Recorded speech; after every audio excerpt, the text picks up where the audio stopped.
Vámonos con la serie de este podcast, Los Flintstone, o Los Picapiedra, como los conocimos en México. Los Picapiedra fue una serie publicada por la cadena ABC en septiembre del 60. Ya va a cumplir en septiembre 51 años. La premisa pues es simple, aunque también denotaba en su momento lo políticamente correcto que era pues la serie. Dos familias de clase media norteamericanas en una época donde los dinosaurios no se habían extinguido y más allá aún los dinosaurios coexistían con los humanos. La parte donde emulaban tecnología del siglo XX con ítems de la prehistoria, la neta es harto cagada. La aspiradora es un elefante pequeño que aspira el polvo con su trompa. La regadera es un elefante más grande que con su trompa avienta el agua. Las cámaras fotográficas, que en su interior había un animal pequeño haciendo la foto con un martillo y un cincel.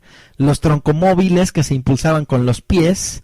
Y un etcétera bastante ocurrente y chingón. Las mentes de Hanna-Barbera fueron los que crearon este concepto. Si bien la serie no hacía una crítica audaz y mordaz alguna al modo de vida americano, sí trataba temas propios de adultos de aquel tiempo, y hay que decirlo, muchas de esas situaciones pues la verdad es que ya han caducado. Era un cartoon para niños que trataba temas de adultos. En algún momento de la serie, y luego de dormir en camas separadas, Pedro y Vilma aparecieron en la misma cama, siendo así la primera pareja animada en hacerlo. Esto resultó todo un acontecimiento, evidenciando así lo retrógrada que era la sociedad de ese tiempo y que aún hoy tiene por ahí sus cepas todavía jodiendo. Los Simpson no fueron la primera serie en tener artistas invitados, aunque acá como que les adaptaban los nombres a la prehistoria en el mood cavernario. Ahí aparecieron Rock Hudson, Alfred Hitchcock, Ed Sullivan, etcétera. Y bueno, fue la serie más larga hasta que los Simpson pues les quitaron ese mérito. La serie de la que les hablo es la original, nada de que los pequeños Picapiedra y ese tipo de mamadas. El doblaje en español es una muestra de la maestría que tenía en ese entonces en México. Pedro Picapiedra doblado por ese chingón que se llama Jorge Arvizu. Por cierto, y haciendo un pequeñísimo homenaje, este chingón del doblaje mexicano ha sido la voz de muchos personajes, de Super Ratón, de Bugs Bunny, del Pato Lucas, de Popeye, de Pedro Picapiedra, de Canito, del Pájaro Loco, del Gato Félix, de Mr. Magoo, Benito Bebodoque, Cucho, de Pablo Mármol, de Henry Orbit, de los Supersónicos. En la serie clásica de los Fantastic Four doblaba al Doctor Doom. La serie clásica setentera de Batman doblaba a The Penguin, a Burgess Meredith, a Mandibulín, a Mastermind en Chicas Superpoderosas. El meteoro fue Flash, el tío Lucas en Los Locos Adams, Gargamel en Los Pitufos, Beto y el Comegalletas de Plaza Sésamo. En películas dobló al Chef Skinner en Ratatouille, a Ramón en Cars, en La Dama y el Vagabundo a Pedro y Franz, en El Padrino dobló a Michael Corleone, y bueno, un etcétera bastante respetable. Muchos lo conocen por su papel del Tata, un viejito cagado en pijama que salía en algunas series de Televisa, pero eso no es lo que Jorge Arvizu lo más que pudo ser, ya que además de eso es pintor y un músico de jazz que se presenta en algunos escenarios independientes mexicanos. Eso habla mucho del pésimo gusto del mexicano, que no dejó explotar a Jorge Arvizu su talento natural en algo más que el chingado papel del Tata que tanto me caga. En fin, un chingón pues. A Pablo Mármol lo doblaba Julio Lucena, el mismo que dobló a Don Gato. También lo doblaba Jorge Arvizu y Carlos Capdevila. A Vilma Picapiedra la doblaba Rita Rey. A Betty Mármol, Eugenia Bendaño.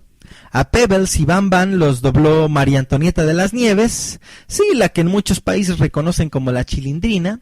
Y bueno, vámonos con el primer capítulo de esta serie. El primer capítulo, El Rocavión, o The Flintstone Flyer, publicado el 30 de septiembre del 60 en aquel lejano ya siglo XX. A manera de intro pasaban una pequeña escena que mostraba una parte clave del episodio en cuestión.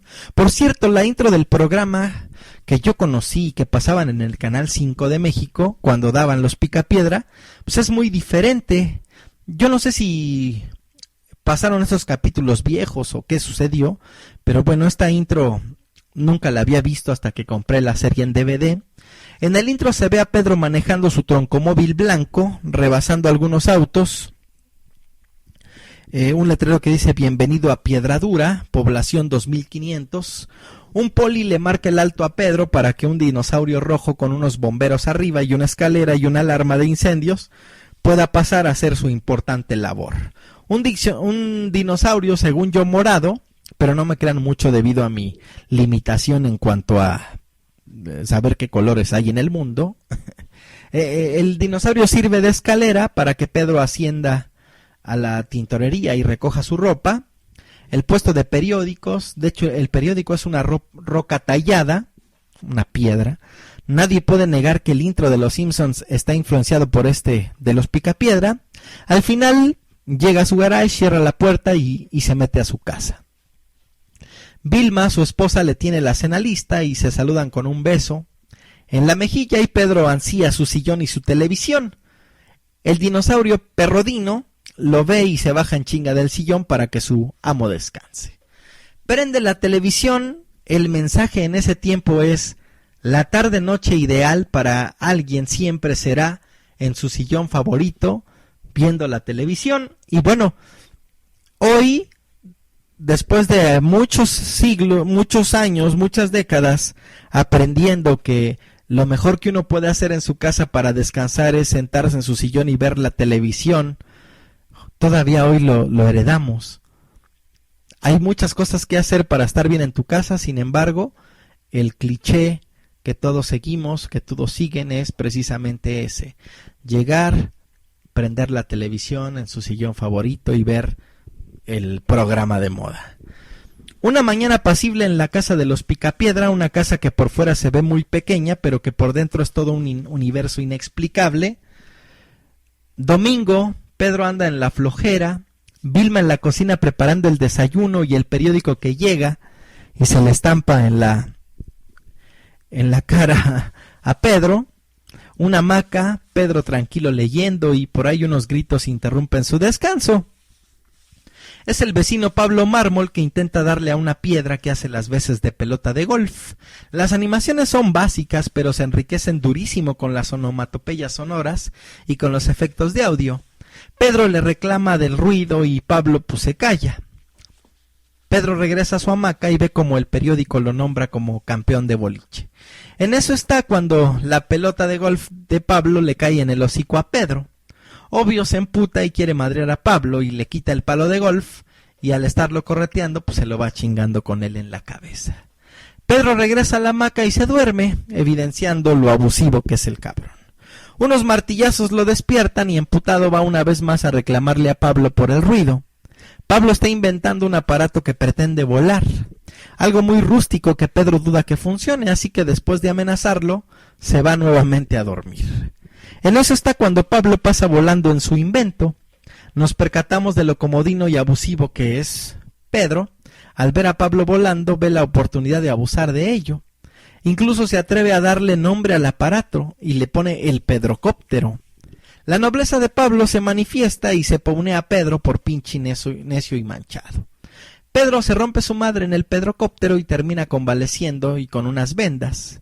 Pablo le dice que si no irá al boliche en la noche y Pedro dice que no se lo perdería por nada. Campeón de boliche. Vilma llega con las viandas del súper y le pregunta a Pedro cómo está.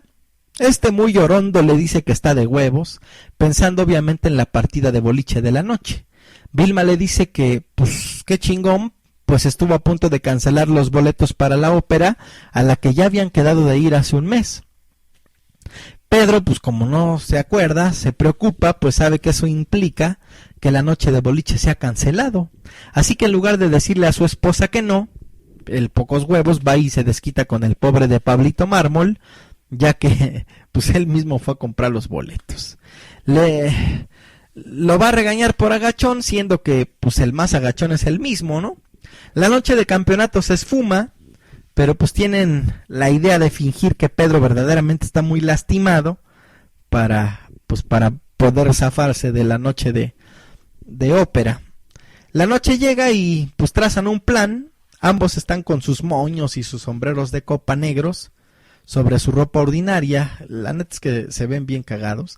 En eso están fingiendo que están harto felices de ir a la obra cuando el plan se lleva a cabo. Pedro finge que está muy mal. La neta está cagada la animación y obviamente el doblaje. Ante la mirada atónita de Vilma y Betty, la complicidad de Pablo, Pedro se desmaya y al final les dice: yo qué importo, váyanse ustedes a la ópera. Vilma le dice: ¿cómo? ¿Y quedarte aquí solo? Y Pablo Rivera: dejar solo a mi amigo, nunca. Yo me quedaría aquí a velar su sueño, mi amigo Pedro. Vayan ustedes solas y nosotros. Ambas se van con un dejo de remordimiento y duda. Cuando escuchan el portazo se alegran y con júbilo se preparan para irse al boliche. El problema es que las chicas se han llevado el auto y deciden irse en el Pablocóptero 2.0. La secuencia está bien cagada, con Pedro agitando los brazos como un pájaro. Vilma y Betty van a la ópera preocupadas, Pedro y Pablo ya en el boliche. Pedro hace un tiro imposible, bien chingón. La máquina de refrescos Piedracolas está bien cagadísima. Un tiro accidentado de Pablo, uno más que le deja caer la bola de hielo en el pie de Pedro. La ópera en paralelo se está desarrollando. Y bueno, en un intermedio las chicas salen a llamar a la casa para ver cómo está Pedro y para hacerlo se dirigen al boliche de la esquina para usar el teléfono de ahí. Otro tiro fantástico de Pedro. El ruido del boliche evita que Vilma pueda escuchar bien el cuernófono, así que decide que regresarán a casa, pues algo raro está pasando. En eso Betty voltea y cree ver a Pedro y Pablo jugando dentro del boliche. Ambas se van bien emputadas para adentro y Pablo se percata. Ellos se esconden detrás de una línea. Se disfrazan, pero eso no evita que las chicas descarguen su coraje con ellos. Al verlos caídos y con bigotes falsos, obviamente piensan que no son Pedro y Pablo y se disculpan y se retiran muy apenadas. Por cierto, el detalle de que en el boliche no se permiten mujeres, pues es como curioso.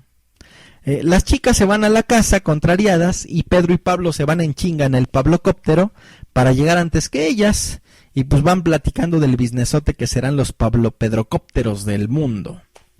Ven a las chicas que van en chinga a la casa y las rebasan tranquilos y confiados en que todo saldrá bien y no se darán cuenta. Las chicas también platican y concluyen en que van a mentir, pues si no evidenciarían que no les tienen confianza a sus maridos. Cuando llegan, Pedro está en la cama y Pablo le está leyendo cuentos. No mames, sí está recagada esta secuencia. ¿Cuál te leo, Pedro?, le dice, ¿el cavernario sin causa o las 1001 piedras? Las chicas se sienten mal por haber desconfiado de ellos. En eso están cuando Pablo voltea sin haberse quitado los bigotes del disfraz con el que lograron engañarlos en el boliche. La violencia doméstica se manifiesta. Vilma y Betty le ponen una putiza a su tamaño a ambos pendejos y ambos se escapan en el Pablocóptero. Las chicas los esperan mientras juegan cartas. Ya bajarán, les dice. Pablo está cansado de las piernas y Pedro le dice: ¿estás cansado de las piernas o estás cansado de vivir? Así que pedalea. Y es así como termina este primer capítulo legendario. Consigan la serie. La secuencia del cierre también es distinta y muy buena. Chéquensela, que no tiene desperdicio, la mera verdad.